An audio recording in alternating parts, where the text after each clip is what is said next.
अस्सलाम वालेकुम, मैं हूं शाहजेब खानजादा। इस्लामाबाद में बहुत सी अफवाहें गर्म रही हैं।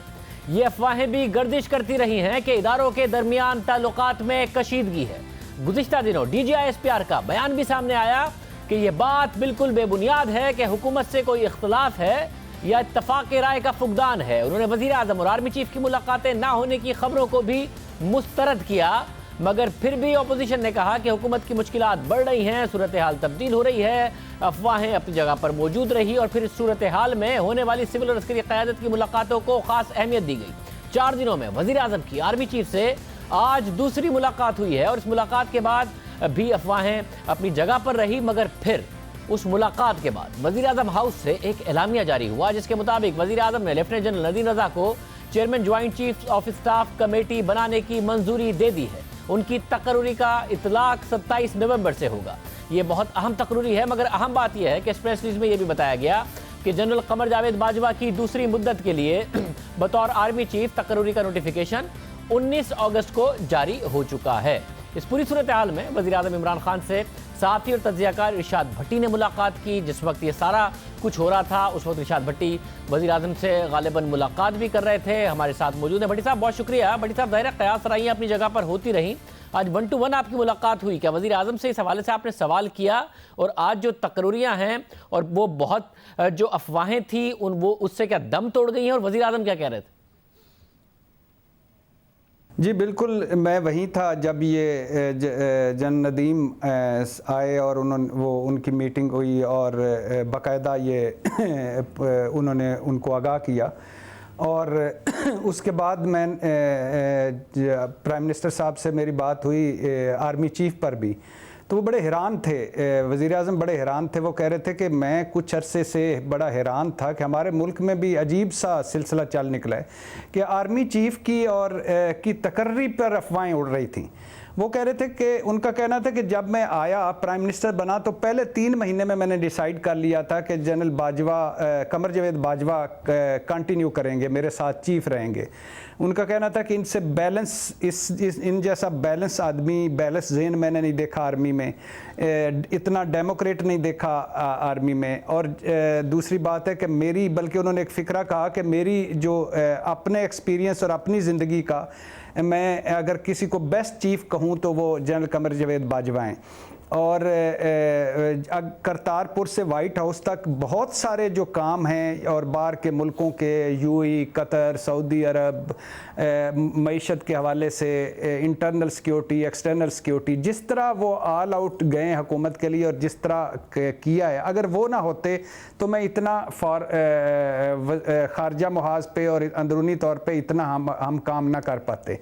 और मुझे फ़ख्र है कि वो मेरे आर्मी चीफ़ हैं और ट्रू सोल्जर हैं और वो कंटिन्यू कर रहे हैं। और एक्सटेंशन का मामला कब का उनका हो चुका है, लेकिन इस पे भी वो कहते हैं कि अजीब व गरीब अफवाहें उड़ रही थी और हम तो इंजॉय कर रहे थे कि ये क्या सिलसिला चल रहा है।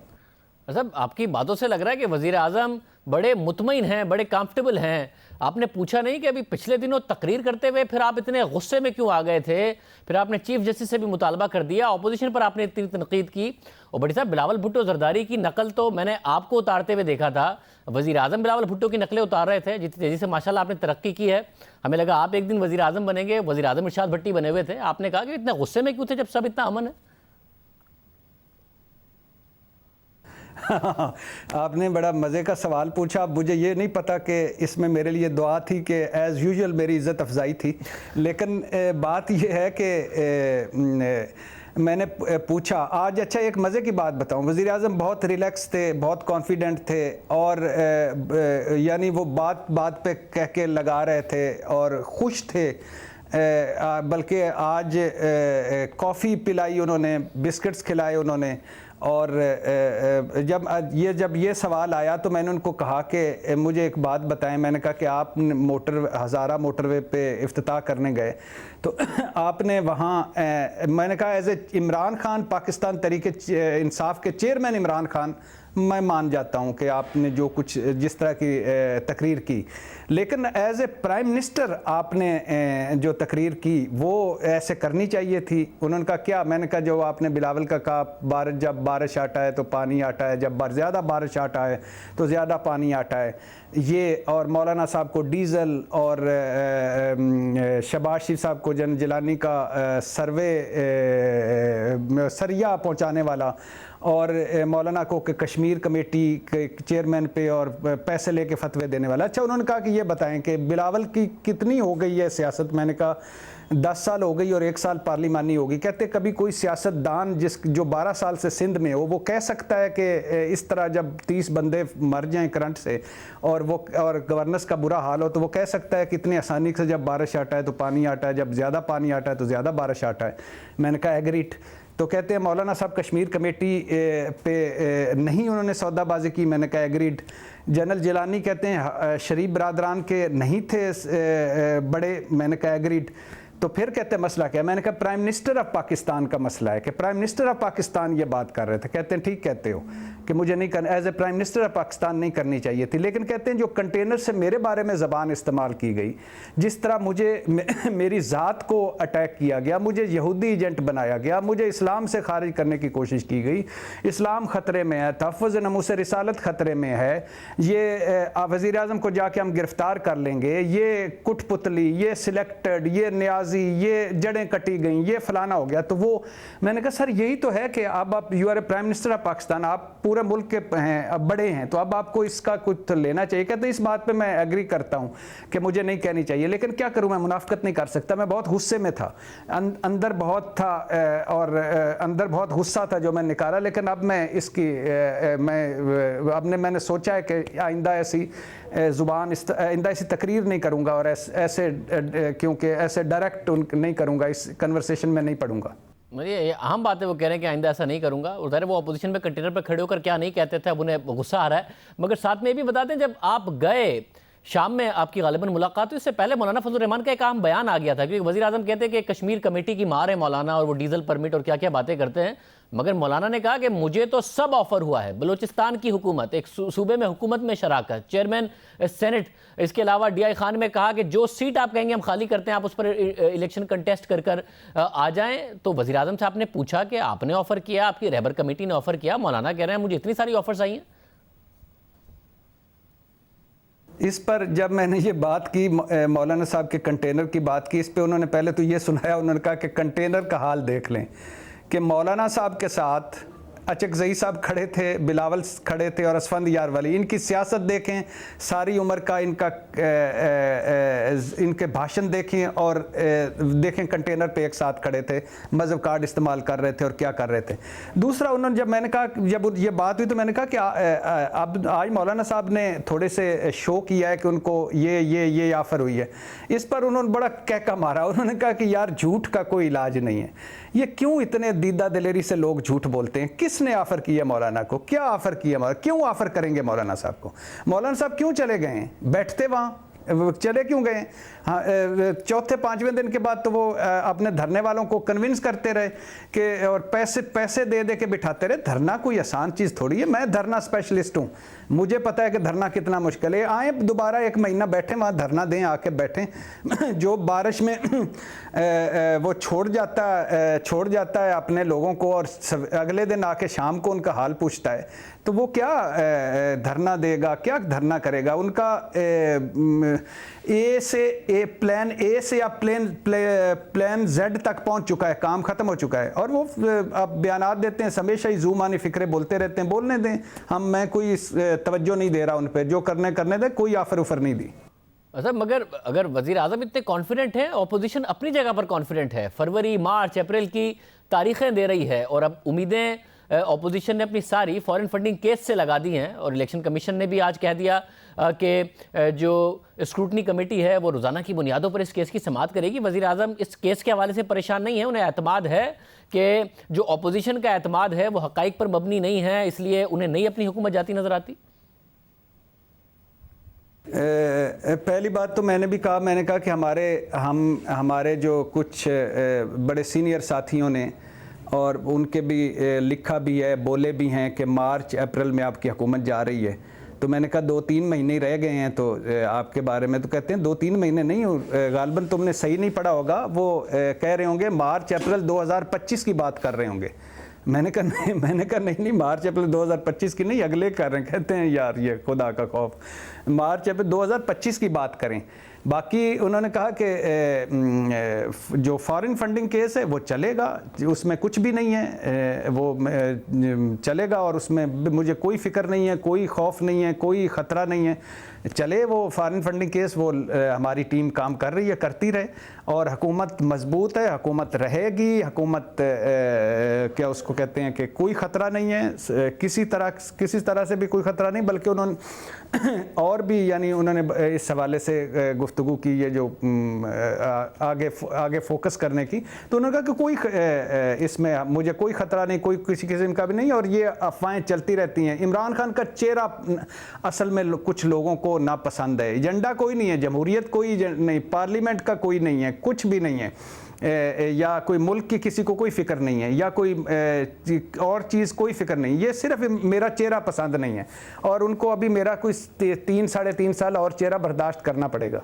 बट साहब, आपने जब गुफ्तगू की, क्योंकि आपकी भी राय रही है कि अब हुकूमत को चाहिए अपनी कारकर्दगी पर तवज्जो दें, मुआशी टीम से कहें कि कारकर्दगी पर तवज्जो दें। आपने कल हमारे शो में भी ये बात कही थी, आपने वज़ीर आज़म से भी कही और पूछी कि कभी आप कहते हैं मैं रहम नहीं करूंगा, फिर कहते हैं मैं रहम कर रहा हूं, फिर कहते हैं 7.5 अरब रुपए का बॉन्ड है, कभी कहते हैं एनआरओ नहीं दूंगा, कभी आपके वज़रा कहते हैं एनआरओ तो हम दे ही नहीं सकते, कभी चीफ जस्टिस को कुछ कह दिया, फिर चीफ जस्टिस की तरफ से जवाब आ गया। आपने गैर संजीदा हुकूमत का तासुर दे दिया है, इसलिए अपनी गवर्नेंस पे तवज्जो दीजिए। आपने कल हमारी शो में तो कहा था कि मुआशी टीम और वज़ीर आज़म गवर्नेंस पे तवज्जो दें।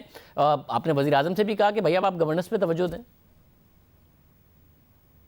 जी बिल्कुल, ये कैसे हो सकता है कि आपके शो में कहूँ यानी और उधर ना कहूँ? आपके शो से ही तो मुझे ये कॉन्फिडेंस मिला कि मैं उधर जाके भी ये बात कही। बिल्कुल कही जी, ये बात कही। एक तो मैंने एक सवाल अपनी तरफ से भी पूछा, जो मैंने कहा कि अच्छा मुझे बताएं कि 16 महीनों में आपकी सबसे खुशी की लम्हा कौन सा था इन एज ए प्राइम मिनिस्टर, और एज गम का लम्हा कौन सा है?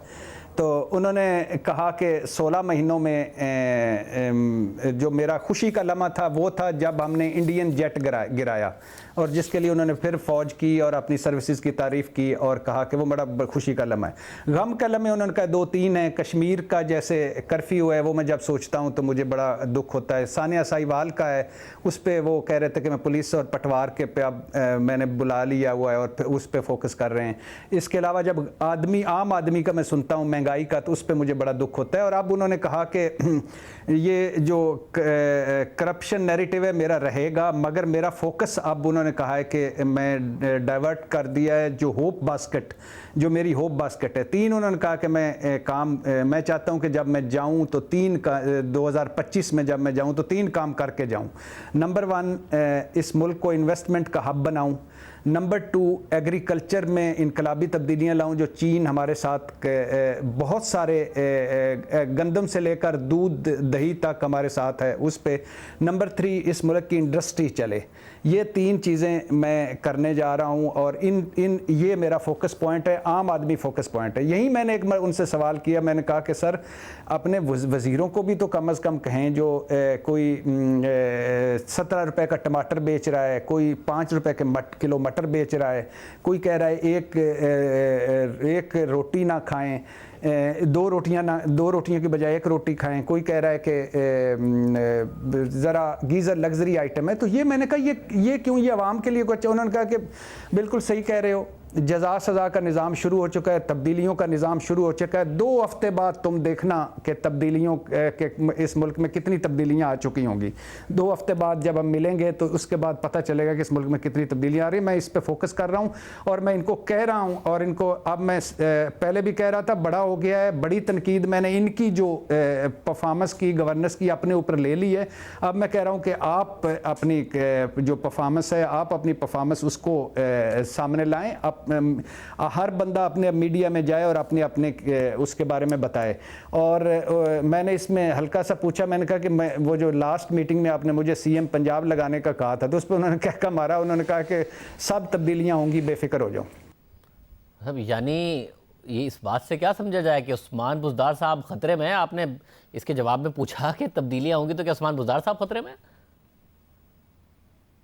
ये नहीं, मुझे ये बुज़दार साहब के बारे में फिर उन्होंने आज तारीफ़ की है कि वो करप्ट नहीं है, ईमानदार आदमी है, बहुत सारी चीज़ें हैं जो ब्यूरोक्रेसी तावन नहीं उसके साथ कर रही और ये नहीं कर रहे, लेकिन उन्होंने इस पे ये नहीं कहा कि मैं बदल रहा हूँ, लेकिन ये कहा है कि 2 हफ्तों बाद तुम देखोगे जो तब्दीलियाँ मैं लाऊंगा उससे तुम्हें लगेगा कि इसकी हमारी जो फोकस है वो गवर्नेंस की तरफ आ गया और परफॉर्मेंस की तरफ आ गया है, और जो जज़ा सज़ा का फ्यूचर में मैं निज़ाम अब लाने जा रहा हूँ और लोगों से उनको टारगेट्स देकर और फिर उन टारगेट्स का टाइम देकर उस टाइम में उनसे पूछूंगा तो वो करूंगा। और वो अच्छा जो उन्होंने खूबसूरत यानी एक नई बात की, उन्होंने कहा कि इस धरने ने मेरी हुकूमत को मजबूत किया है। मुझे रियलाइजेशन हुई है, हमने कुछ दिन बैठ के सोचा है कि यार ये गवर्नेंस बेहतर करनी चाहिए, ये परफॉर्मेंस बेहतर करनी चाहिए, तो धरने का फ़ायदा हुआ है। तो अगर एक और धरना हुआ तो उसका ज़्यादा फ़ायदा होगा मुझे,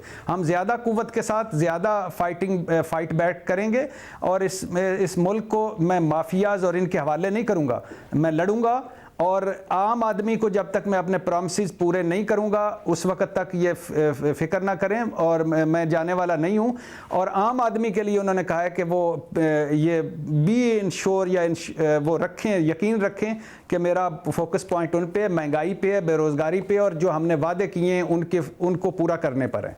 बहुत शुक्रिया। इरशाद भट्टी साहब हमारे साथ मौजूद थे। वज़ीर आज़म से मुलाकात हुई, वज़ीर आज़म ने क्या जवाबात दिए वो सामने रख रहे थे। वज़ीर आज़म ने वादे तौर पर कहा है कि अब तब्दीलियां भी होंगी, बेहतरी भी आएगी, मगर उस्मान बुज़दार साहब के हवाले से उन्होंने फिर कैटेगोरिकल टर्म्स में कहा है कि वो मेहनती हैं और ईमानदार हैं। 2 ही शख्सियात हैं जिनके बारे में वज़ीर आज़म मुसलसल ये बात कहते आए हैं और अभी हालिया तौर पर भी कही, और वो एक हैं उस्मान बुज़दार साहब, दूसरे हैं मिसबाहुल हक। और हम उम्मीद करते हैं कि इन दोनों की ईमानदारी की वजह से और मेहनत की वजह से जो वज़ीर आज़म इमरान खान की नज़र में है, पंजाब भी चले और पाकिस्तान की क्रिकेट टीम भी चलना शुरू हो, जिसकी कारकर्दगी T20 में बहुत मायूस कुन रही।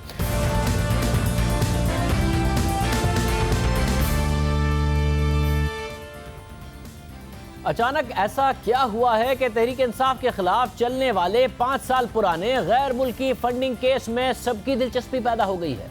प्लान ए और प्लान बी की नाकामी के बाद ऑपोजिशन की तवज्जो का मरकज ये केस बन गया है। ऑपोजिशन चाहती है कि चीफ इलेक्शन कमिश्नर की रिटायरमेंट से पहले इस केस का फैसला आ जाए, और आज चीफ इलेक्शन कमिश्नर ने रहबर कमेटी की दरख्वास्त पर स्क्रूटनी कमेटी को तहरीक इंसाफ के खिलाफ गैर मुल्की फंडिंग केस में रोज की बुनियाद पर छानबीन करने की हिदायत कर दी है। चीफ इलेक्शन कमिश्नर सरदार रजा खान और इलेक्शन कमीशन के रुकन इरशाद कैसर ने ऑपोजिशन की रहबर कमेटी की दरख्वास्त पर फैसला सुनाया। आज जमीयत उलमा इस्लाम के सरबराह मौलाना फजलुर रहमान ने भी मौजूदा चीफ इलेक्शन कमिश्नर की रिटायरमेंट से पहले इस केस के फैसले का मुतालबा किया। नून लीग के रहनुमा एहसन इकबाल ने भी अपनी प्रेस कॉन्फ्रेंस में इल्जाम लगाया कि तहरीक इंसाफ इलेक्शन कमीशन को आजादाना काम करने से रोक रही है। गैर मुल्की फंडिंग केस का फैसला जल्द किया जाए। ऑपोजिशन समझती है कि फंडिंग केस का फैसला हुकूमत के खात्मे का सबब बनेगा। इस मामले पर हुकूमत के बयानात भी आ रहे हैं। आज वज़ीर आज़म की मुशीरों के रद्द-ए-अमल सामने आए। मामले खुसूसी बराए इत्तलात फिरदौस आशिक़-ए-मान का कहना था कि रहबर कमेटी, जिसे खुद रहबरी की ज़रूरत है, मुसलसल चोर मचाए शोर फिल्म का फ्लॉप शो पेश कर रही है। उनका कहना था कि इलेक्शन कमीशन को यरगमाल बनाकर असरअंदाज होने की मज़मूम कोशिश की मजम्मत करते हैं। हम अपने मौक़िफ़ और नज़रिए पर डट कर खड़े हैं, दूसरों की तरह एहतसाब से राय फरार इख्तियार करने वाले नहीं हैं।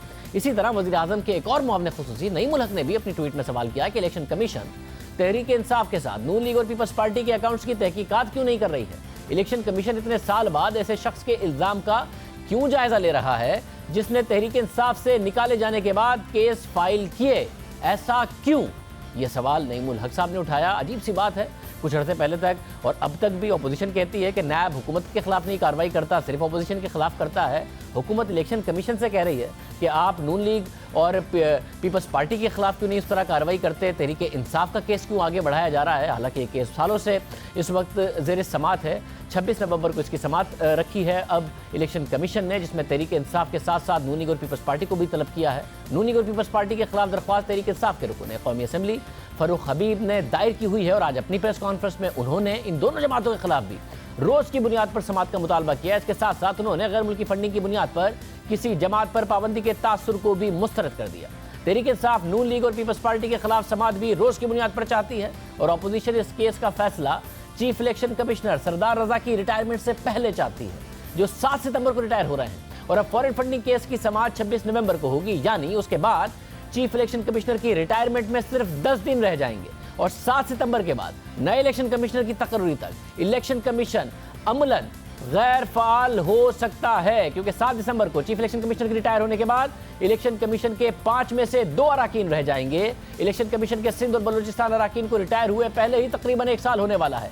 सदर आरिफ अलवी ने यकतरफा तौर पर जिन 2 अराकीन को तैनात किया था, उनसे चीफ इलेक्शन कमिश्नर ने हल्फ लेने से इनकार कर दिया था। बाद में इस्लामाबाद हाई कोर्ट ने दोनों अराकीन की तकर्री का नोटिफिकेशन मुअत्तल कर दिया था और हुकूमत को इस मामले में 5 दिसंबर तक पेशरफ से आगाह करने की हिदायत की थी।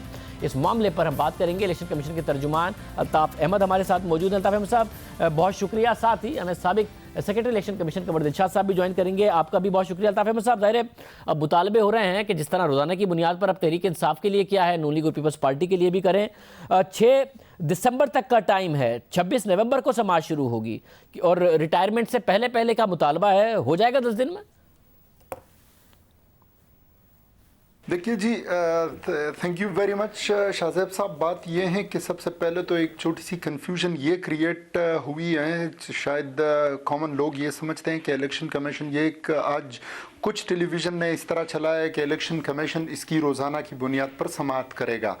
इसमें इस तरह है कि एक स्क्रूटनी कमेटी बन गई थी। इलेक्शन कमीशन ने एक स्क्रूटनी कमेटी बनाई थी जो फॉरेन फंडिंग केस में स्क्रूटनी कर रही है, जिसमें हमारे डीजी लॉ जो हैं वो उस कमेटी को हेड कर रहे हैं। अकाउंट्स ऑफ ग्रुप के और भी अफसरान हैं, सीनियर ऑफिसर्स हैं, वो स्क्रूटनी कर रहे हैं। और इसी बुनियाद पर आपके इल्म में होगा कि बहुत सारे एप्लीकेशंस भी आए थे उनकी तरीक़ाकार पर। तो इलेक्शन कमीशन ने जब उन सारे एप्लीकेशंस को रिजेक्ट कर दिया, उसके बाद ये बात आई कि रोज़ाना की बेसिस पर इसकी वो हो जाए। Election commission, chief election commissioner ने इस वक्त एक डायरेक्शन इशू कर दिया है स्क्रूटनी कमेटी को कि स्क्रूटनी कमेटी 26 नवंबर से रोज़ाना की बेसिस पर इसकी जो छानबीन है वो उसकी समाअत जारी रखे। तो ये एक जो थोड़ी सी मिस इंटरप्रिटेशन ये है कि इलेक्शन कमीशन इसको हेयर कर रही है। इलेक्शन कमीशन की डायरेक्शन है स्क्रूटनी कमेटी के लिए कि स्क्रूटनी कमेटी रोज़ाना की बेसिस पर एज फॉर एज प्रैक्टिकेबल, ये है कि जब तक ह्यूमनली जितना पॉसिबल हो तो वो रोज़ाना की बेसिस पर इसको, अब ये तो स्क्रूटनी कमेटी है, स्क्रूटनी कर रही है। मतलब अगर क्या रोजाना की बुनियाद पर समाअत करें तो 6 दिसंबर तक क्या फैसला हो सकता है क्या? देखिए शाहज़ैब साहब, अगर मैं आपको बताऊं तो इलेक्शन कमीशन की किसी भी एम्प्लॉई को शायद ये पता भी नहीं है, because it's a scrutiny committee and they are making the scrutiny of the case. अब वो किस तरह कर रहे हैं, कितना कर रहे हैं, मुझे तो इसका बिल्कुल इल्म नहीं है, बल्कि मैं यकीन से कह सकता हूँ कि इलेक्शन कमीशन की किसी एम्प्लॉई को इसके बारे में कुछ भी इल्म नहीं है कि स्क्रूटनी कहाँ तक पहुँची है, कितनी हुई है। और वो ज़ाहिर है वो तो जितने लोग हैं सीनियर सीजन ऑफिसर हैं।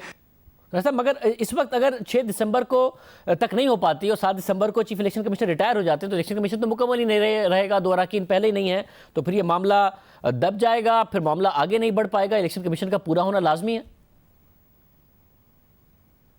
देखिए ये तो अब 6 दिसंबर ही तक जिस तरह आपने फरमाया, जो 2 मेंबरान हमारे रिटायर्ड हो गए थे, उसी वक्त 3-4 बार हम इलेक्शन कमीशन जो हैं वो गवर्नमेंट को इस बारे में लिख चुका है कि जितनी जल्द अज जल्द हो इलेक्शन कमीशन में 2 मेंबरान की जो असामियाँ हैं इसको फिल किया जाए। तो अब अगर सूरत हाल 6 तारीख को बनती है जिस तरह आप फरमा रहे, तो फिर तो ये 6 तारीख को ही देखा जा सकता है कि क्या सूरत बनती है। बहुत शुक्रिया। कमर दिलशाद साहब भी हमारे साथ मौजूद हैं, साबिक secretary election commission of Pakistan. Qamar Dilshad साहब, ज़रा आज तक ऐसा हुआ नहीं कि किसी जमात को इस तरीके से उस पर पाबंदी लगाई गई हो। इस तरह तो हुकूमत भी जाएगी, सेनेट, कौमी असम्बली, हर जगह से तहरीक इंसाफ जा सकती है, मगर आज तक ऐसा हुआ नहीं। 1 करोड़ 60 लाख वोट लेके आए हैं। बड़ा अनफॉर्चुनेट होगा अगर ऐसा होता है, क्योंकि अपोजिशन बड़ी उम्मीद रखे हुए मगर हुकूमत बड़ी कॉन्फिडेंट है। आपको लगता है इस केस में इतनी जान है कि तहरीक इंसाफ के लिए खतरा? दरअसल ये मामला ऐसे है कि तकरीबन 5.5 साल से ये तहरीक इंसाफ के ख़िलाफ़ फॉरेन फंडिंग के बारे में केस ज़ेर समाअत है। और ये कि जो इतना बड़ा अहम केस है ये कि तहरीक इंसाफ ने भी अपने तमाम अदालती फ़ोरम को अपना इस्तेमाल किया, Lahore high court, Islamabad high court, supreme court of Pakistan. और उनकी ख्वाहिश, उनका मंतक ये थी तहरीक इंसाफ की कि इलेक्शन कमीशन ऑफ पाकिस्तान जो है फॉरेन फंडिंग के बारे में जांच पड़ताल करना, स्क्रूटनी करना उनके दायरा इख्तियार में नहीं आता। तो इलेक्शन कमीशन पाकिस्तान का पॉइंट ऑफ व्यू ये था कि जब हम तमाम सियासी जमातों के सालाना फाइनेंशियल गोशवारे जमा करने के बारे में हमें आइनी और कानूनी इख्तियारात हासिल हैं, तो हमें उसके बाद हमें उनको एक सर्टिफिकेट भी देना होता है कि जो भी इन्होंने गोशवारे जमा कराए हैं वो कानून के मुताबिक हैं। तो जब तक हम जांच पड़ताल ना कर लें तो हमें कैसे अंदाज़ा होगा कि इस पार्टी के फ़ंड जो हैं ये किस तरीके से जो आए हैं वो दुरुस्त साबित हो गए। लेकिन बहरहाल इलेक्शन कमीशन पाकिस्तान ने हमेशा इसके ऊपर बड़े आसान रास्ता रखा और कभी किसी सियासी पार्टी के फ़ंड जो थे या गोशवारे जो थे वो कभी जांच पड़ताल नहीं की। यहाँ इत्तेफाक ऐसा हुआ कि तहरीक इंसाफ के अपने एक कारकुन जो उनके इंफॉर्मेशन सेक्रेटरी भी रहे, फाउंडर मेंबर भी का होने का भी वो दावा करते हैं, तो उन्होंने जब इलेक्शन कमीशन ऑफ पाकिस्तान को बड़े डॉक्यूमेंट के साथ 250-300 पेज पर मुश्तमिल डॉक्यूमेंट, ऑडियो, वीडियो और तमाम रिकॉर्ड, बैंक अकाउंट और तमाम जहाँ से तहरीक इंसाफ ने फ़ंड लिए थे उनके सारे सबूत बकौल एस अकबर बाबर के वो उन्होंने इलेक्शन कमीशन ऑफ पाकिस्तान को मुहैया कर दिए। ये कमेटी जो है वो तकरीबन 18 महीने से उस तमाम डॉक्यूमेंट्स की जो एस अकबर बाबर ने पेश किए थे वो अपने इदारों से इन्वेस्टिगेशन करते रहे। इस दौरान तहरीक इंसाफ ने भी तमाम हाई कोर्ट्स में, इस्लामाबाद हाई कोर्ट, हर कोर्ट्स में गए कि ये ताकि वो JIT या स्क्रूटनी कमेटी की कार्रवाई को मुअत्तल किया जाए, लेकिन बहरहाल वो कार्रवाई चलती रही। इस लिहाज से देर हो गई, 5.5 साल का अरसा गुजर गया। अब इलेक्शन कमीशन ऑफ पाकिस्तान की जो स्क्रूटनी कमेटी है तो वो अपने तमाम मंतकी अंजाम तक पहुंच चुकी है। अब उन्होंने सिर्फ उसकी नोक पर दुरुस्त करते हुए वो 4-5 दिन में जो है वो अपनी रिपोर्ट सिफारशात की शक्ल में वो इलेक्शन कमीशन ऑफ पाकिस्तान को पेश करेगी। ये जो 26 नवंबर से वो स्क्रूटनी कमेटी की डेली कार्रवाई होनी है, तो इस पर ज़ाहिर है वो डेली कार्रवाई होती रहेगी, लेकिन 4 दिन, 5 दिन, 6 दिन जब लगेंगे तो वो अपनी रिपोर्ट जो पेश कर देंगे इलेक्शन कमीशन ऑफ पाकिस्तान के पास। तो फिर इलेक्शन कमीशन के जो मेंबर, 2 मेंबर हैं, चीफ इलेक्शन कमिश्नर हैं, इलेक्शन कमीशन फ़ाल है, मुकम्मल है आइनी और कानूनी लिहाज से, तो वो इसके बारे में अपना फ़ैसला करेंगे अपनी दानिशमंदी के साथ, अपनी विजडम के तहत कि इसके बारे में उन्होंने क्या फ़ैसला करना है। ये तो उनकी सवाबदीद पर है, लेकिन हमें तवक्को नज़र आ रही है कि ये चीफ इलेक्शन कमिश्नर जो है वो 5 दिसंबर को रिटायर्ड हो रहे हैं, तो मुमकिन है कि अपनी रिटायरमेंट से पहले वो अपना फ़ैसला जो है वो पेश कर दें, सुना दें कि इसके क्या इसके असरात होंगे तो बात की बात है, लेकिन फ़ैसला सुनाने के लिए हमें नज़र आ रहा है बादी नज़र में, नाक़िस राय में, कि वो फ़ैसला जो है चीफ इलेक्शन कमिश्नर अपनी रिटायरमेंट से पहले ये फ़ैसला अपना वो सुना देंगे। बहुत शुक्रिया कमर अली साहब हमारे साथ मौजूद थे। एक और अहम खबर जो हुकूमत और अपोजिशन दोनों के लिए बड़ी अहम है, तफसील से बात करेंगे। नैब पर इल्जाम है कि मुल्जिम अगर नैब के सामने पाबंदी से पेश हो रहा हो तब भी नैब मुल्जिम को गिरफ्तार कर लेता है और फिर कई माह तक वो नैब की हिरासत में रहता है और इस दौरान तफ्तीश भी सुस्त रवी से होती है। इसलिए सवाल उठता रहा है कि जब मुल्जिम नैब के बुलाने पर पेश हो रहा है तो इब्तिदाई मरहले में ही नैब मुल्जिम को गिरफ्तार क्यों कर लेती है। ये सवाल आज अदालत ने भी उठाया। इस्लामाबाद हाई कोर्ट के चीफ जस्टिस ने इस हवाले से अहम रिमार्क दिए। इस्लामाबाद हाई कोर्ट में आज अकरम दुरानी की दरख्वास्त जमानत की समाअत हुई। नैब ने अदालत को बताया कि अकरम दुरानी के वारंट गिरफ्तारी जारी नहीं कर रखे, जिस पर जस्टिस मियां गुल हसन ने रिमार्क दिए कि ऐसा ना हो कि हम दरख्वास्त निपटा दें और कल आप उन्हें वारंट जारी करके गिरफ्तार कर लें तो फिर क्या होगा। एक केस में पहले ऐसा हो चुका है। इस पर नैब के प्रोसिक्यूटर ने जवाब दिया कि नए शवाहिद सामने आने पर ही किसी को गिरफ्तार किया जाता है। फिर chief justice Islamabad high court Athar Minallah ने रिमार्क दिए कि नैब को किसी भी गिरफ्तारी का जायज जवाज बताना भी जरूरी है। नैब किसी को टॉर्चर करने के लिए तो गिरफ्तार नहीं कर सकता। जस्टिस अतर मिनल्ला ने रिमार्क दिए कि नैब तफ्तीश के लिए रोज भी तलब कर सकता है। नैब गिरफ्तार करके ही क्यों सरकार का खर्चा बढ़ाता है। नैब प्रोसिक्यूटर ने मौका अख्तियार किया कि मुल्जिम के फरार होने का खदशा होता है, तो इस पर जस्टिस अतर मिनल्ला ने रिमार्क दिए कि आपको ये खदशा है तो ECL में नाम डाल दें। आपने करप्शन रोकने के लिए केस चलाने हैं। देखा गया है कि नैब का केस बहुत कमजोर होता है। चीफ जस्टिस ने रिमार्क दिए कि दूसरे मुमालिक में तफ्तीशी हुक्काम हर मुल्जिम को गिरफ्तार नहीं करते। संगीन इल्जामात के बावजूद लंदन में अल्ताफ हुसैन बाहर फिर रहे हैं। आपके पास नए शवाहिद भी आ जाएं तब भी गिरफ्तारी पर मुतमईन करना होगा। तफ्तीशी अफसर के पास काफी शवाहिद आए तो फिर गिरफ्तारी की जा सकती है। इस पर नैब ने मौक़िफ़ इख्तियार किया कि हमारे पास अकरम दुरानी के वारंट गिरफ्तारी का जवाब पेश करने के लिए मवाद दस्तियाब नहीं है। इसके बाद अदालत ने अकरम खान दुरानी की दरख्वास्त जमानत नैब के बयान के बाद निपटा दी। Chief justice Islamabad high court ने एतराज़ उठाया कि जब मुल्जिम पेश हो रहा है तो उसे गिरफ्तार करने की क्या ज़रूरत है। अगर बैरून मुल्क फरार होने का खदशा है तो नाम ECL में डाल दें, मगर नैब ऐसा नहीं करता। ऐसी ही एक मिसाल सामने आई कुछ अर्सा पहले। सीनियर ब्यूरोक्रेट वसीम अजमल ने नैब की गिरफ्तारी के खदशे पर लाहौर हाई कोर्ट से रुजू किया था। नैब ने अदालत में मौक़िफ़ इख्तियार किया कि वो अभी गिरफ्तार नहीं कर रही और फिर बाद में मुल्जिम को गिरफ्तार कर लिया। साथ ही ये केस इस लिहाज से भी अहम है क्योंकि ब्यूरोक्रेट वसीम अजमल को नैब ने पहले साफ पानी केस में गिरफ्तार किया, तकरीबन 1 साल तक गिरफ्तार रखा, मगर बाद में लाहौर हाई कोर्ट ने नैब के केस को बदनीयती पर मबनी करार दिया और मुल्जिम को जमानत पर रिहा करने का हुक्म दिया। मगर कुछ माह बाद नैब ने वसीम अजमल को फिर गिरफ्तार कर लिया। नैब ने मंगल को लाहौर वेस्ट मैनेजमेंट कंपनी के साबिक मैनेजिंग डायरेक्टर वसीम अजमल को 1 अरब रुपए की करप्शन के इल्जाम में गिरफ्तार किया। द न्यूज़ में शाया होने वाली एडिटर इन्वेस्टिगेशन अंसार अब्बासी की खबर के मुताबिक वसीम अजमल के करीबी ज़राए का कहना है कि अफसर को एक ऐसे प्रोजेक्ट के हवाले से गिरफ्तार किया गया जिसकी तारीफ खुद वर्ल्ड बैंक ने की थी। इसी ज़राए का कहना है कि वसीम अजमल को खदशा था कि नैब उन्हें इस केस में गिरफ्तार कर लेगा, इसलिए उन्होंने जमानत के लिए लाहौर हाई कोर्ट से रुजू किया, मगर नैब ने अदालत में मौक़िफ़ इख्तियार किया कि उन्हें वसीम अजमल को गिरफ्तार करने की जरूरत नहीं है, जिसके बाद वसीम अजमल ने दरख्वास्त वापस ले ली, लेकिन अब नैब ने उन्हें गिरफ्तार कर लिया। अहम बात यह है कि गुज़िश्ता साल वसीम अजमल को साफ पानी केस में नून लीग के रहनुमा राजा कमरुल इस्लाम के साथ गिरफ्तार किया गया। वो तकरीबन 1 साल तक कैद रहे, लेकिन 30 जनवरी को जस्टिस मलिक शहजाद अहमद खान और जस्टिस मिर्जा वक्कास ने तमाम मुल्जिमान को जमानत पर रिहा किया और लाहौर हाई कोर्ट ने अपने फैसले में लिखा कि बादियुन नज़र में यह तय हो जाता है कि नैब ने बदनीयती के तहत पंजाब साफ पानी कंपनी के 2 डायरेक्टर्स वसीम अजमल और राजा कमरुल इस्लाम के खिलाफ कार्रवाई की। इस केस में भी नैब ने वसीम अजमल पर करप्शन का इल्जाम आयद किया, लेकिन लाहौर हाईकोर्ट ने करार दिया कि कवायद की कोई खिलाफ वर्जी नहीं हुई। हमने देखा है कि दरख्वास्त गुजारों के खिलाफ ऐसा कोई इल्जाम नहीं है कि उन्होंने ठेका देते वक्त कमीशन, किकबैक, गैर कानूनी माली फवाइद हासिल किए। रिकॉर्ड में ऐसा कुछ नहीं है कि उन्हें एक पाई भी अदा की गई हो या उनके रिश्तेदारों या दोस्तों के अकाउंट में मुंतकिल की गई हो। इसी तरह ऐसा भी कोई इल्ज़ाम नहीं है कि उनके या उनके रिश्तेदारों या दोस्तों के नाम पर कोई मनकूला या गैर मनकूला जायदाद मुंतकिल की गई हो। अदालत ने मजीद लिखा कि हम ये तय नहीं कर पाए कि किसी भी तरह के गैर कानूनी इक़दाम या कवानीन और ज़वाबित की खिलाफ वर्जी का इर्तिकाब हुआ है। अगर दलाइल की हद तक ये समझ लिया जाए कि इख्तियारात के इस्तेमाल में दरख्वास्त गुजारों से ज़ाब्ते में कोई बेकायदगी हुई है, तो इस सूरत में भी इसे इख्तियारात का गलत इस्तेमाल नहीं कहा जा सकता, जो नैब के सेक्शन 9A के तहत जुर्म है। ये था अदालती फैसला, जिसके बाद वसीम अजमल रिहा हुए, मगर नैब ने उन्हें फिर गिरफ्तार कर लिया। इस हवाले से अहम बात यह है कि गुज़िश्ता रोज़ जब उन्हें लाहौर की एहतसाब अदालत में पेश किया गया तो वसीम अजमल ने इल्ज़ाम लगाया कि नैब शहबाज शरीफ के खिलाफ वादा माफ गवाह बनने के लिए कार्रवाई कर रहा है। नैब ने अदालत से मुल्जिम वसीम अजमल का 15 दिन का जिस्मानी रिमांड मांगा, मगर अदालत ने वसीम अजमल का 10 रोज़ा जिस्मानी रिमांड मंजूर करते हुए समाअत 30 नवंबर तक मुलतवी कर दी। 1 साल तक एक मुल्जिम गिरफ्तार रहा, फिर अब नैब ने गिरफ्तार कर लिया। ऐसे कई केसेस हैं जिसमें नैब ने सियासतदानों, ब्यूरोक्रेट्स और प्रोफेशनल्स को गिरफ्तार किया हुआ है। कई माह हो गए हैं, ना सिर्फ उन पर इल्ज़ाम साबित हो सका है, ना ही उनसे तफ्तीश की जा रही है।